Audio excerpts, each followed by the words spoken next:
Welcome to Chillin' 101. We hope this video helps. You start by making sure you have admin rights and the exact device details.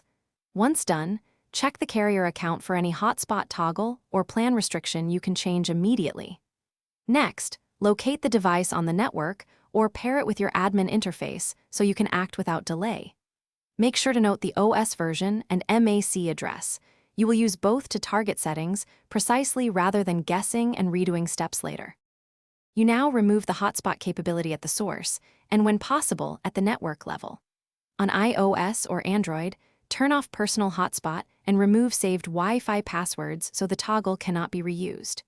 Then, go to your router or firewall and block the device MAC or add it to a deny list.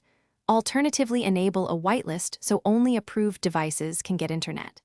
If you manage devices via MDM, push a policy to disable tethering for the targeted devices immediately.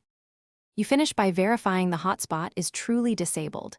Check the device UI and scan with another phone to ensure no SSID is broadcast.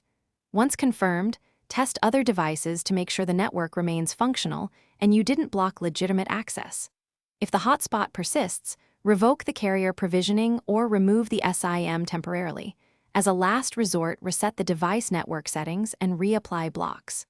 Tip: if issues continue, check for VPNs or tethering apps that can bypass standard controls and remove them. Thanks for watching. Consider subscribing if we helped you.